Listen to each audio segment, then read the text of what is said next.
इथले गोरगरीब विद्यार्थी शिक्षण घेतात त्यांच्यासाठी रेल्वेच घेता येईल, पण ह्यांना त्या अध्यक्षांना आणि त्यांचा मार्गदर्शक असलेल्या नेत्याला असं वाटलं की पुढची सत्ता आपली येते का नाही, म्हणून त्या 13 कोटी रुपयाचं वाटोळं केलं. मला एवढं सांगायचं की ज्या ज्या व्यापाऱ्यांनी 30 ते 40 लाख रुपये डिपॉझिट करून गाळे घेतलेले, ती जर व्यापारी उद्या नगरपालिकेत जाऊन जर म्हणले की आम्हाला गाळा नगरपालिकेला परत करायचं, आमचं डिपॉझिट परत करावं, तर त्यावेळेस त्या नगरपालिकेकडे डिपॉझिट द्यायला 1ही रुपया नाही. अक्षरशः त्या मंडळींनी त्या नगरपालिकेचं वाटोळं करून ठेवलेलं आहे. त्यांनी सांगतात की मंगल कार्यालय केलंय, अजून मंगल कार्यालय पूर्ण होण्यासाठी कमीत कमी 4 कोटी रुपयाची आवश्यकता आहे. स्मशानभूमी मधलं काम बोगस झालेलं आहे आणि तिथं महिला बाल उद्यान म्हणून त्यांनी सावरगाव पुनर्वसन मध्ये जी पैसे खर्चून उभा केलेली वास्तू आहे ती आता सुद्धा पडीक अवस्थेत आहे. त्याचबरोबर या कळंब शहरामध्ये 25 वर्षापासून मी नगरसेवक आहे, 2 वेळेस नगराध्यक्ष म्हणून काम केले. दुष्काळाच्या काळामध्ये तुम्हाला तिथल्या माझ्या माता भगिनींना दुसऱ्याच्या दारात घागर घेऊन पाणी भरण्याची वेळ येऊ दिली नाही, या गोष्टीची मी तुम्हाला जाणीव करून देतो. या कळंब शहरामध्ये 560 गाळे बांधण्याचं भाग्य मला लाभलेलं आहे. नगर मधील बुद्ध विहार ही पहिली नगरपालिका असेल की तिथं कमीत कमी 11 गुंठे घेऊन तिथं बुद्ध विहार बांधण्याचं भाग्य मला तुमच्या सगळ्याच्या आशीर्वादानं लाभलं. सावरगाव पुनर्वसन मधील बुद्ध विहार असं शिवाजी बापू कांबळे ज्यावेळेस खासदार असतील त्यांच्या फंडातून ती बांधण्याचं भाग्य मला लाभलेलं आहे. वेगवेगळ्या समाजातील संतांसाठी जागा देण्याचं भाग्य मला लाभलेलं आहे. त्याचबरोबर ह्यातल्या गोरगरीब जनतेच्या पाठीशी उभा राहण्याचं भाग्य तुमच्या सर्वांच्या आशीर्वादानं मला लाभलंय.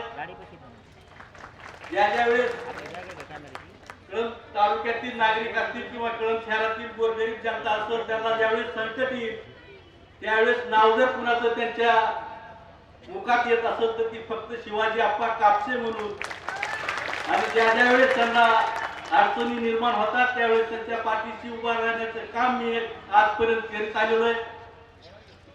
12 महिने 24 तास मी रोडवर आहे. कसल्याही अडचणीला सामोरं जाण्याचं धाडस मला माझ्या आई वडिलांकडून जन्मताच लाभलेलं आहे. मला एवढंच सांगायचं की आजचे राजकीय वेगवेगळे तालुका अध्यक्ष असतील, पुढारी असतील, थोडं मनाला विचारा की ह्यापैकी शिरदर बाबा भोवर असतील, पांडू कुंभार असतील, या नगरपालिकेचे नगराध्यक्ष त्यांचे पती संजय मुदडा असतील आणि वेगवेगळे राजकीय पुढारी असतील, त्यांना तुमच्यासाठी कधी वेळ दिलाय का? तुमच्या कधी अडचणीला धावून आलेत का? तुम्हाला कधी त्यांनी मदत केली आहे का? ही सर्व गोष्टीचा विचार करून येणाऱ्या 2 तारखेला मनावर नक्की बिंबवा की धनुष्यबाण आणि कमळा पुढील बटन दाबून प्रचंड अशा बहुमताने तुम्हाला विजय करायचंय.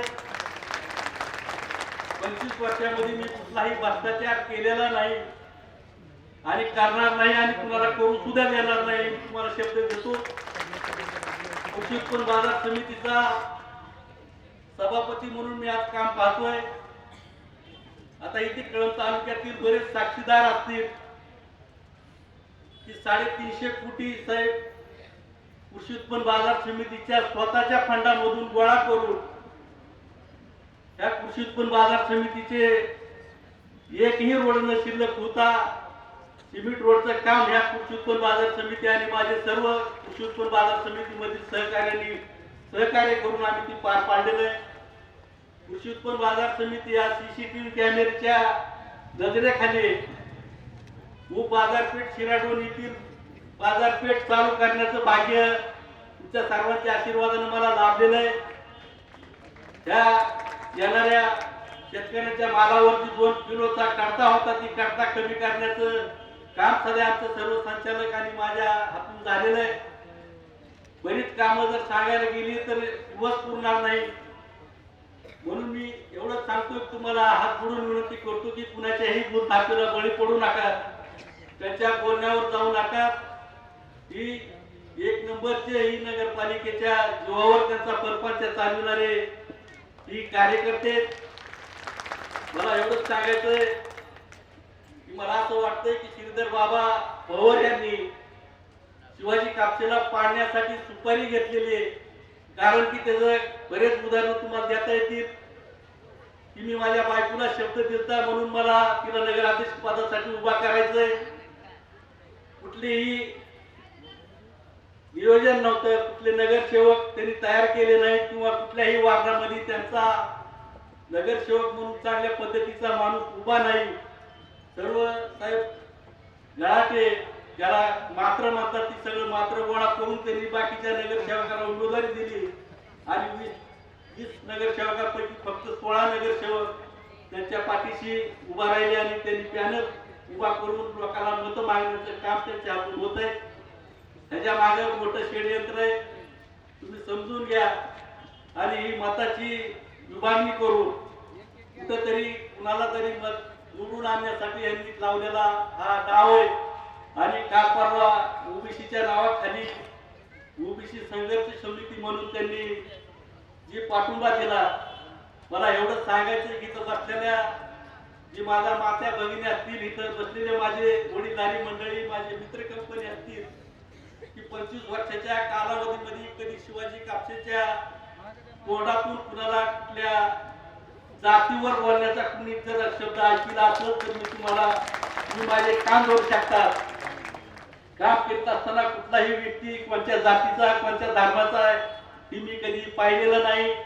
त्या नगरपालिकेचा कायापलट जर करायचा असेल तर तुम्हाला येणाऱ्या 2 तारखेला धनुष्यबाणापुरचं बटन आणि कमळ ह्या चिन्हापुरचं बटन दाबून प्रचंडाच्या बहुमताने विजय करावं, ह्याच्यासाठी मी तुम्हाला हात जोडून विनंती करतो. आणि तुम्हाला कारण सांगतो की माझे नेते शिंदे साहेब नगरविकास मंत्री आणि या जिल्ह्याचे पालकमंत्री सरनाईक साहेब आणि आपल्या पाठीशी खंबीर उभा असलेले आणि आपल्याला मार्गदर्शन करणारे आणि जवळ गेल्याशिवाय माणूस न करणारे म्हणजे राणादादा पाटील यांची आपल्याला साथ आहे. आणि जर त्या शिवसेना भाजप सरकार जर नगरपालिका त्यांच्या ताब्यात दिली तर या कळंब नगरपालिकेचा कायापलट करण्यासाठी ते तुम्हाला भरभरून अशी मदत करतील. आणि येणाऱ्या काळामध्ये या नगरपालिकेचा चेहरा मोहरा बदलल्याशिवाय मी राहणार नाही असं मी तुम्हाला शब्द देतो. आणि जाता जाता अजून एक वेळेस तुम्हाला विनंती करतो की कमीत कमी 2 तारखेला आपले नातेवाईक असतील, आपले मित्र असतील, आपले सहकारी असतील, आपले शेजारी असतील, यांना सर्वांना विनंती करून सांगा की धनुष्यबाण आणि कमळ या चिन्हापुढील बटन दाबून प्रचंड अशा बहुमताने विजय करावं. विजय करण्यासाठी तुम्ही सर्वांनी माझ्यासाठी प्रयत्न करावेत अशी मी तुम्हाला विनंती करतो आणि माझे 2 शब्द संपवितो. जय हिंद, जय महाराष्ट्र. धन्यवाद सर. कळंब शहरातील सर्वसामान्य माणूस असेल, तळागाळातील माणूस असेल, मग तो कुठल्याही जातीचा असेल, कुठल्याही धर्माचा असेल, कुठल्याही पक्षाचा असेल, कुठलाही भेदभाव न करता छोट्यातली छोटी आणि